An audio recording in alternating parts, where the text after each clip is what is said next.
में जितना आगे होगा उसके पास उतना ही एडवांटेज होगा। भारत के लिए ये काम हमारे स्टार्टअप्स को करना है।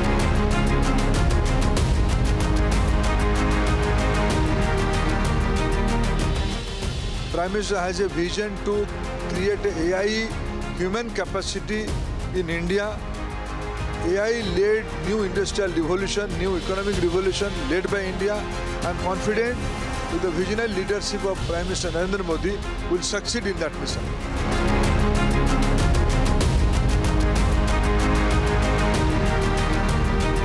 इस तरह से एआई का इस तरह से जो फैलाव हो रहा है, भारत की आने वाले समय में बहुत बड़ी भूमिका होगी और इसी के लिए एआई समिट है कि भारत का रोल एक रिस्पॉन्सिबल और इंक्लूसिव एआई के अंदर क्या हो।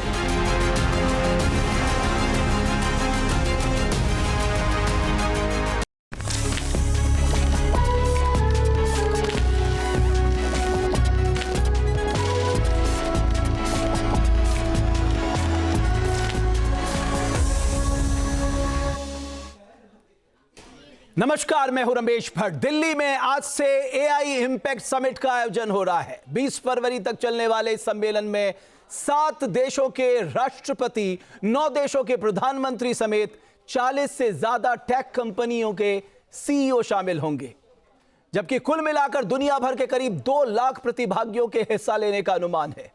टेक्नोलॉजी की दुनिया में भारत के ग्लोबल लीडर बनने के लिहाज से यह सम्मेलन, मैं कहूंगा ये महाकुंभ, बहुत अहम होने जा रहा है। इस रिपोर्ट के जरिए आपको दिखाते हैं कि कैसे दुनिया को एआई इंपैक्ट कर रहा है और भारत के हर क्षेत्र में आने वाले समय में एआई एक बड़ी क्रांति ला सकता है।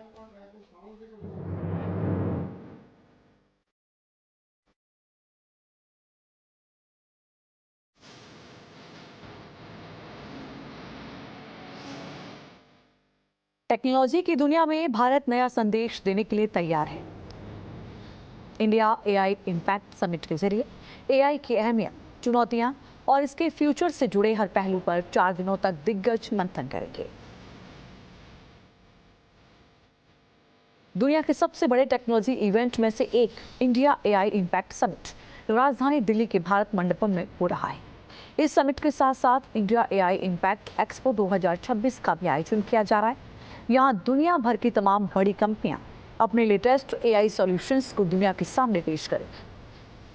जिस तरह से एआई का इस तरह से जो फैलाव हो रहा है, भारत की आने वाले समय में बहुत बड़ी भूमिका होगी और इसी के लिए एआई समिट है कि भारत का रोल एक रिस्पॉन्सिबल और इंक्लूसिव एआई के अंदर क्या हो। और इसी के साथ साथ हम एक वो कदम भी उठाएंगे जो उसके लिए नेसेसरी हार्डवेयर है। चिप मैन्युफैक्चरिंग है, फैब की यहाँ पे फैब्रिकेशन यूनिट्स लग रही हैं, जो सेमीकंडक्टर की यूनिट्स हैं, डेटा सेंटर है। ये भारत वर्ल्ड का डेटा कैपिटल भी बने, तो ये मुझे लगता है महत्वपूर्ण बिंदु हैं जिसमें भारत की भूमिका और भारत की एक जो लीडरशिप रोल है वो एआई के विषय में यहाँ पर झलकेगा। इस समिट के जरिए आम लोग इसका अंदाजा लगा सकेंगे कि असल जिंदगी में एआई कैसे काम करता है और भविष्य में एआई से खेती, हेल्थ और एजुकेशन जैसे सेक्टर में क्या बदलाव आने वाला है। इस समिट में 100 से ज्यादा देश शिरकत कर रहे हैं, जिसमें 7 देशों के राष्ट्रपति, 2 देशों के उपराष्ट्रपति, 9 देशों के प्रधानमंत्री और टॉप ग्लोबल टेक कंपनियों के सीईओ भारत के मेहमान हैं। सम्मेलन में जिन देशों के राष्ट्रपति शामिल होंगे उसमें फ्रांस के राष्ट्रपति इमैनुएल मैक्रो, ब्राजील के राष्ट्रपति लुइस इनासियो लुला दा सिल्वा और श्रीलंका के राष्ट्रपति अनुराग कुमार दिसानायके शामिल हैं। दुनिया की दिग्गज ग्लोबल और भारतीय टेक कंपनियों के 40 से ज्यादा सीईओ भी समिट में हिस्सा लेने भारत पहुंचे हैं, जिसमें गूगल के सीईओ सुंदर पिचाई, ओपन एआई के सैम ऑल्टमैन, एंथ्रोपिक के डारियो अमोदेई, एनवीडिया के जेनसेन हुआंग और माइक्रोसॉफ्ट गूगल के कई बड़े नाम इसमें हिस्सा लेंगे। इस सम्मेलन की अहमियत का अंदाजा इस बात से लगाया जा सकता है कि ग्लोबल साउथ के किसी देश में आयोजित होने वाला ये पहला शिखर सम्मेलन है, लिहाजा इसे लेकर सुरक्षा के भी पुख्ता इंतजाम किए गए हैं। दिल्ली पुलिस और तमाम एजेंसियां अलर्ट मोड पर हैं। ड्रोन से किसी भी तरीके का खतरा ना हो, इसको ध्यान में रखते हुए एंटी ड्रोन सिस्टम जो है वो यहाँ पर लगाया गया है। नहीं, यहाँ आसपास के जो एयर स्पेस हैं इस इलाके के, उसको पूरी तरीके से बैन कर दिया गया है। बात करते हैं सुरक्षा की, तो कई लेयर्स की सुरक्षा की तैयारियां हैं, जिसमें अलग अलग कई सेंट्रल एजेंसियां जो हैं वो इसमें भाग ले रही हैं। सीआरपीएफ, आईटीबीपी, बीएसएफ और तमाम जो पैरामिलिट्री फोर्सेज हैं वो इस एआई समिट के लिए पूरी तरीके से अलर्ट पर हैं। उसके साथ ही साथ अगर बात करते हैं तो एनडीआरएफ की टीमें भी अलर्ट पर हैं। रॉ, आईबी, तमाम जो खुफिया एजेंसियाँ हैं भारत की, वो भी इस समिट को लेकर अलर्ट पर हैं। समिट में 30 से ज़्यादा देशों की 300 प्लस कंपनियां अपने एआई गैजेट्स और तकनीक दिखाएंगी। एजुकेशन और स्किलिंग को ध्यान में रखते हुए युवाओं के लिए YUB AI और AI फॉर ऑल जैसे प्रोग्राम होंगे। इसके जरिए लोग ये सीख सकेंगे कि AI टूल्स का इस्तेमाल अपनी पढ़ाई और करियर को बेहतर बनाने के लिए कैसे किया जाए। AI का इस्तेमाल टेक्नोलॉजी की दुनिया में तेजी से बढ़ा है, लिहाजा इस सम्मेलन के जरिए AI का गलत इस्तेमाल रोकने के तरीकों पर जोर देने की भी वकालत की जा रही है।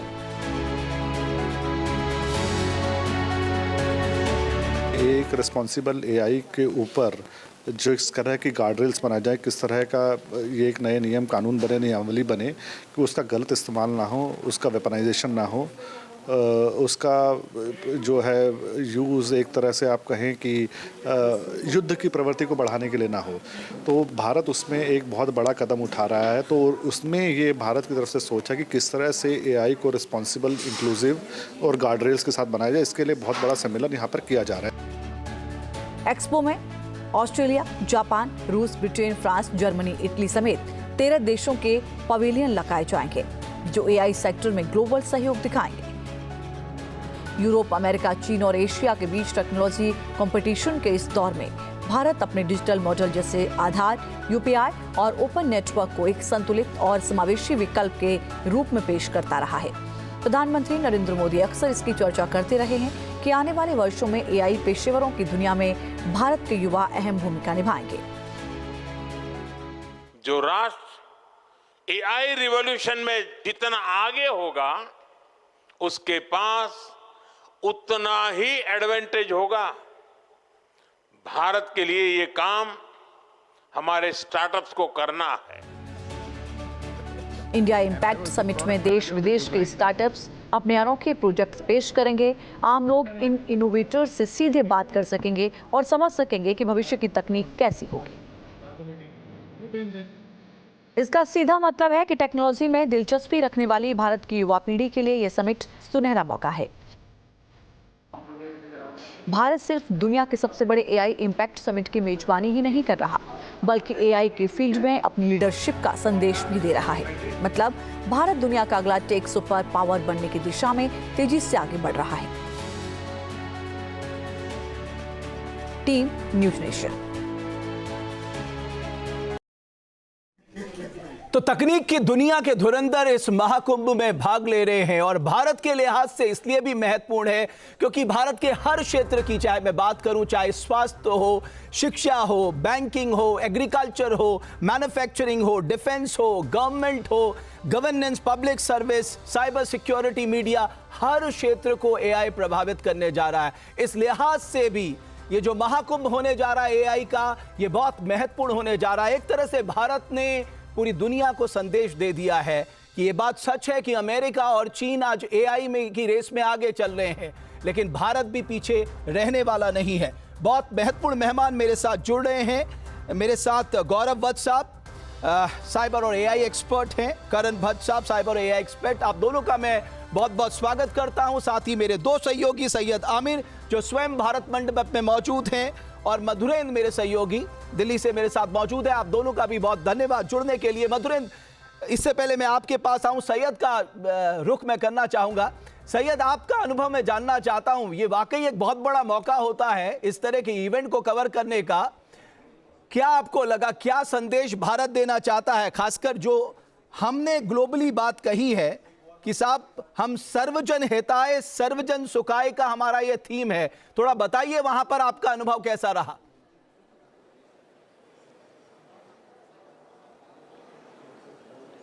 देखिए एआई इम्पैक्ट समिट जो हो रहा है, आज से तस्वीरें सामने आने लगी हैं किस तरह की टेक्नोलॉजी भारत जो है तमाम दूसरे देशों को देगा आगे आने वाले समय में। और भारत की जो पोजीशनिंग है एआई में, वो ऐसा नहीं है कि हम शुरुआती दौर में हैं, हम उस पोजीशन में हैं जिसमें तमाम विकसित देश जो हैं वो काम करते हुए दिखाई दे रहे हैं। अगर आप एआई समिट के बात करेंगे, पवेलियंस की बात करेंगे, तो भारत की तरफ से जो तमाम बड़ी कंपनियां हैं, जो लीडर कंपनियां हैं, उन्होंने अपने प्रोडक्ट्स को यहां पर शोकेस किया है। आज जब हमने देखा तो हमें लगा कि हाँ, भारत ने काफी ज्यादा इस पर काम किया हुआ है। आर्टिफिशियल इंटेलिजेंस से लैस अब व्हीकल्स जो है वो बनाने की कंपनियां शुरुआत कर रही है। टाटा से लेकर के हुंडई से लेकर तमाम कंपनियां जो है भारत में अपनी एआई मॉडल की गाड़ियां तैयार करेंगी। आने वाले 2 साल में, 3 साल में आप देखेंगे कि एआई इनेबल्ड व्हीकल्स जो हैं, जो सेल्फ ड्रिवन कार हैं, वो मूवमेंट करने लगेंगी। इसके साथ में मैं आपको बताऊं कि जो एआई का जो मॉडल है, खासतौर पे एजुकेशन के सेक्टर में बच्चों को किस तरह से पढ़ाया जाए और किस तरह से उन्हें स्किल्ड बनाया जाए, उसकी दिशा में यहां पर कई ऐसी कंपनियां जैसे एक्स्ट्रा मार्क्स जो आई है कंपनी, जिसने पूरे विश्व में एक तरह से कई ऐसे रोल मॉडल पेश किए जिसमें एजुकेशन के सिस्टम को ही बदल के रख दिया है।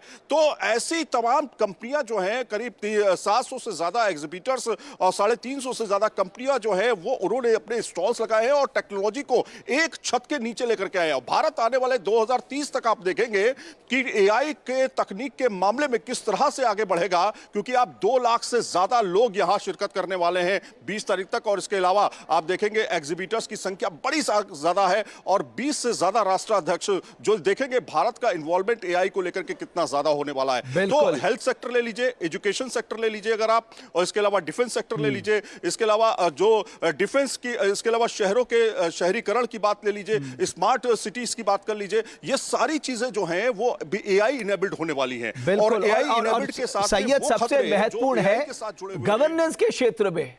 भारत जैसे विशाल देश में गवर्नेंस कितना महत्वपूर्ण है, खासकर जब डेटा हम 140 करोड़ प्लस की बात करते हैं, डेटा कितना महत्वपूर्ण है। हमने देखा साहब डुप्लीकेसी के चलते कितना जनता का पैसे का नुकसान हो रहा था।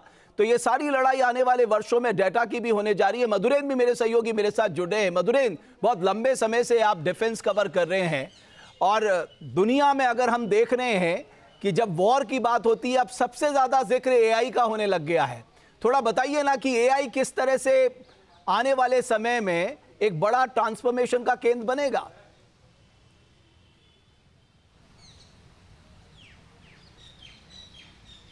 देखिए, अगर आप डिफेंस सेक्टर में देखें तो हाइब्रिड वॉरफेयर का जो नया दौर शुरू हुआ है उसमें एआई जो है एक आमूलचूल परिवर्तन लाने वाला है।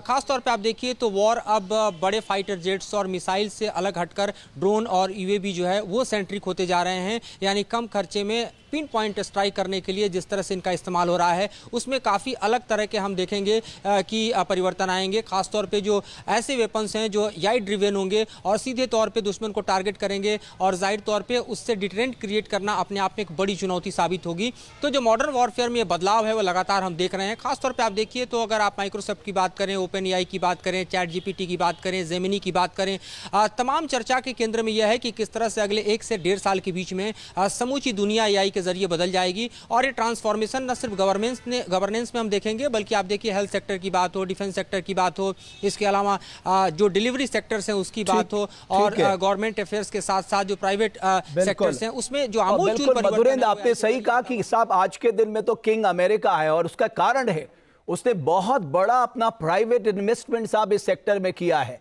इसी तरह से चीन ने इसे अपनी नेशनल प्रायोरिटी बनाया हुआ है। अब भारत भी इस क्षेत्र में आगे बढ़ रहा है, क्योंकि जब हम चौथी सबसे तेजी से उभरती हुई अर्थव्यवस्था है, हम तीसरी अर्थव्यवस्था की तरफ आगे बढ़ रहे हैं, तो जाहिर है हम एआई में पीछे नहीं रह सकते। 2 हमारे मेहमान गौरव वत्स साहब, करण भट्ट साहब भी मेरे साथ हैं। गौरव वत्स साहब, मुझे लगता है आप तो भारत मंडपम से ही आ रहे हैं, मुझे बताइए कि इस तरह का आयोजन जो है, जो हम कहते हैं ना कि सबसे पहले आप इकोसिस्टम तैयार करिए साहब। आपको इस देश में अगर हम एआई के रेस में आगे बढ़ना चाहते हैं तो आपको एआई इकोसिस्टम डेवलप करना पड़ेगा। क्या ये बड़ी शुरुआत है? जैसा कि आप कह रहे हैं ये बहुत बड़ी शुरुआत है और इस शुरुआत का हम लोग एक्सपेक्ट कर रहे थे कि ये इंडिया को लीड करना चाहिए। सो प्रधानमंत्री नरेंद्र मोदी साहब ने जो ये शुरुआत करी, सबसे पहले मैं इस चीज़ का अप्रिशिएट करूंगा कि ये शुरुआत होनी बहुत ज़रूरी थी भारत के उस युद्ध के लिए। उस यूथ को गाइड करने के लिए टेक्निकल सेक्टर के अंदर आगे कैसे बढ़ना है, दिशा कैसे देनी है यूथ को, क्योंकि AI is the only thing now जिसकी वजह से कोई भी कंट्री आने वाले टाइम के अंदर कंट्रोल करेगी इकोनॉमी को. That is the main reason why AI is more important, in fact the most important thing what is discussed in globally. So जैसा कि मैं आपको ये बताऊं, मेन आईटी की फील्ड में जब हम बोलते हैं data is the oil, so जिसकी वैल्यू है, एंड एआई में चिप इन जनरल एआई अगर आप देखेंगे so it have more mean the best thing what AI is targeting is on the data, right. So जब हम लोग सेमीकंडक्टर चिप मैन्युफैक्चरिंग के लिए आगे बढ़ रहे हैं, और इस एआई का खाली रोल इस सेमीकंडक्टर चिप में नहीं इन्वॉल्व, बल्कि smart policing, cyber defence, digital sovereignty, military intelligence, हर चीज़ के अंदर हमने इन्वॉल्व तो रहेगा. थीम ही दी है ना, हम सर्वजन हिताय की बात कर रहे हैं जी. हम बात कर रहे हैं एआई फॉर ऑल. केवल एआई उन्हीं के लिए नहीं है जो तकनीक के क्षेत्र के बारे में माहिर है. एआई का प्रभाव, एआई का फायदा हर व्यक्ति तक मिलना चाहिए. वो शहर में भी मिलना चाहिए, वो गांव में भी मिलना चाहिए, वो मजदूर को भी मिलना चाहिए, वो किसान को भी मिलना चाहिए. तो हमारी ये सोच रही है. और करण भट्ट साहब, आपको लगता है आने वाले समय में हमारे कई बड़े सेक्टर में एक बहुत बड़ा रिफॉर्म करेगा एआई साहब, चाहे वो हेल्थ सेक्टर है, एजुकेशन सेक्टर है, बैंकिंग सेक्टर है, स्मार्ट सिटी है, एग्रीकल्चर है, हर सेक्टर को रिफॉर्म करने जा रहा है. नमस्कार. मेरा ऐसा मानना है कि एआई ऑलरेडी बहुत टाइम से चालू है और हर एक सेक्टर में काम चालू है इसका, चाहे वो हेल्थ सेक्टर है, एजुकेशन सेक्टर है, या वो बैंकिंग सेक्टर है. मैं अगर एग्रीकल्चर की बात करूं, ऐसे कई सारे फार्मर्स से they are not able to recognise कि whether the crop is good और not, but due to the help of the AI now we have the techniques, they can just click the photographs and they can came to know कि ये आगे चल पाएगा कि नहीं चल पाएगा. See the technologies. अगर मैं यही एयरपोर्ट वाली बात करूं, we generally go for a queue. हम वहां पर स्टैंड होते थे and we used to show the Aadhaar card and then the हमारा ऑथेंटिकेशन होके अंदर हम ऑन बोर्ड करते थे. But nowadays when we go to the airport, we generally just put our boarding pass into the DigiYatra application and just we stand in the queue, and directly with the help of the facial recognition you can enter into the airport. So मेरा ये मानना है कि AI ने बहुत ज़्यादा help की है इन एवरी सेक्टर, और आने वाले समय में मैं चाहूँगा कि इसका बहुत अच्छे से यूज़ हो. और जो आज दिल्ली में जो सबमिट हुआ है, जो हमारे नरेंद्र मोदी जी ने सबमिट किया है, ये बहुत अच्छा है. काफ़ी सारे स्टार्टअप कंपनीज को भी बहुत इसमें हेल्पफुल होगा, मेरा ये मानना है. तो जैसे हम कहते हैं ना वत्स साहब, हम कहते हैं साहब ब्रेन हमारा है, ब्रांड उनके हैं. अगर आप टेक्नोलॉजी की दुनिया में भी देखें तो ग्लोबल टैलेंट का जो हब है वो तो भारत है. भारत ही दुनिया को टैलेंट देता है. तो सवाल इस बात का है वत्स साहब कि जब हमारा ब्रेन है तो ब्रांड हमारा क्यों नहीं होना चाहिए? भारत के पास वो कैपेबिलिटी है कि हम आने वाले समय में इस तरह के एआई टूल्स विकसित कर सकते हैं जैसे अमेरिका ने किए, चीन ने किए. बिल्कुल, मुझे लग रहा है और मेरा मानना भी यही है कि इंडिया के पास इतना ज्यादा डेटा सेट है कि we have the large amount of data set, जबकि विशाखापट्टनम में भी डेटा सेंटर चालू हुए हैं. एंड आने वाले समय में definitely we are going to make our own applications जहां पर हम खुद ग्रो करेंगे. और although we utilize, I mean हम बहुत सारा टाइम लेते हैं यहाँ पर रिसर्च करने के लिए, because we generally need some large amount of data set, but definitely with in couple of months और with in couple of years we have our own set. I am damn sure. बिल्कुल, आपने ये बहुत ही अच्छा है. मैं समझूंगा ये optimism होना भी चाहिए भारत जैसे विशाल देश के पास. गौरव वत्स साहब, लेकिन सवाल वहीं आता है, वो इकोसिस्टम जिसकी मैं बात कर रहा था, वो इन्वेस्टमेंट जिसकी मैं आप बात कर रहा था, रिसर्च एंड इनोवेशन में आप करते हैं. हमारे प्रधानमंत्री ने कहा हमें एआई में एडवांटेज मिल सकता है और हमारे जो स्टार्टअप्स हैं ये करके दिखाएंगे. लेकिन स्टार्टअप के लिए इकोसिस्टम चाहिए, स्टार्टअप के लिए फाइनेंस चाहिए, स्टार्टअप के लिए पॉलिसी चाहिए. क्या हम उस दिशा में आगे बढ़ रहे हैं? बिल्कुल, मेरा ये मानना है कि दिशा में आगे नहीं बढ़ रहे, हम काफ़ी हद तक आगे बढ़ चुके हैं. मैं आपको एक छोटे से एग्जांपल से इस चीज़ को समझाता हूँ. भारत एक कृषि प्रधान देश है, तो जहाँ तक एग्रीकल्चर में बात करें, पहले किसान खुद अपने खेतों में पानी देता था, सारी चीज़ें, बीज खुद डालता था. आज की डेट में ड्रोन टेक्नोलॉजी आ गई. ड्रोन टेक्नोलॉजी में ड्रोन अपने आप टाइमिंग आप उसको सेट कर दीजिए, GPS कोऑर्डिनेट सेट कर दीजिए, सपोजिंगली 1 एकड़ का फार्म हाउस है तो वो अपने आप उस कोऑर्डिनेट के अंदर जाएगा और उस अपने आप ही उड़ेगा, अपने आप ही पानी भी देगा, अपने आप ही बीज भी डालेगा और वो वापसी आके रुक जाएगा, शाम को फिर जाएगा, जो टाइम सेट कर रखे हैं पानी देगा और आ जाएगा। तो सबसे अच्छा तो जो हम खेत में रसायन डालते थे उसका अनइवन फॉर्मूला होता था, है ना, जैसे 4:2:1 एक आदर्श फॉर्मूला है, हम कितना डालने क्या डालने किसी को मालूम नहीं था। बट आपने सही कहा, इस टेक्नोलॉजी के माध्यम से हम इस व्यवस्था को भी सुधार सकते हैं। बिल्कुल, और इससे भारत को आप देखिए कि कितना हम लोग लीड कर जाएंगे। इवन एक आम किसान जो सोच भी नहीं सकता था कि हम इतनी आगे बढ़ जाएंगे,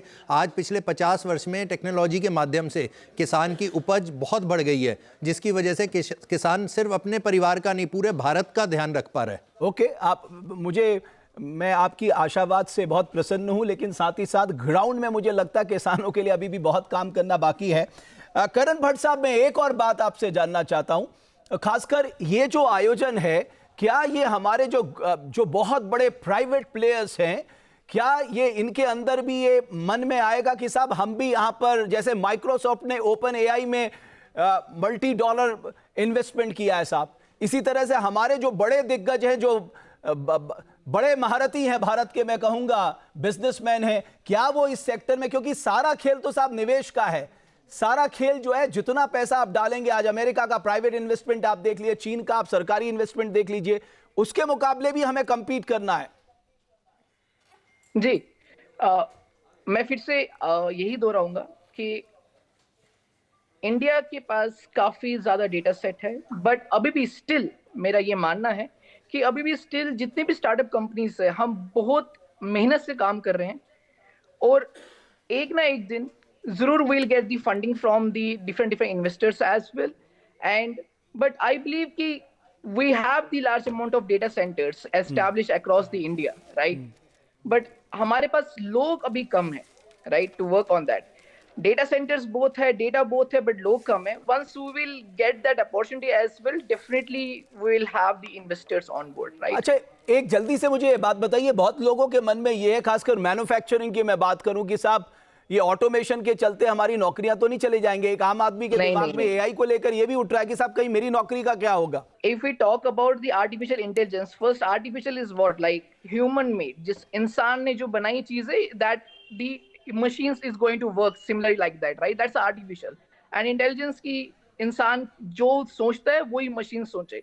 तो obviously बात यह है कि अगर एक इंसान को आर्टिफिशियल इंटेलिजेंस का यूज करना आए, उसको प्रॉम्प्ट लिखना आए, then I believe he or anyone cannot, I mean the AI will never ever replace the job of anyone if they know how to utilize. मुझे आपकी ये बात भी और अच्छी लगी, खासकर हमें एआई इकोसिस्टम मजबूत करना, डाटा प्लेटफॉर्म्स बनाने, कंप्यूटिंग इंफ्रास्ट्रक्चर बनाना, इंडिजीनियस मॉडल और भाषा तकनीक पे काम करना, यानी भारत के लिए एक बहुत बड़ा बाजार है साहब, बिकॉज आपकी इकोनॉमी में जो आने वाले समय में एआई का कंट्रीब्यूशन है वो बहुत बड़े होने जा रहा है। आपके मोबाइल पर तुरंत आएगी ब्रेकिंग न्यूज, स्क्रीन पर सबसे पहले दिखेगी बड़ी खबर, देश दुनिया की हर खबर एक जगह। अब आपके मोबाइल पर तुरंत फटाफट इंस्टॉल कीजिए न्यूज नेशन ऐप और रखिए खुद को अपडेट।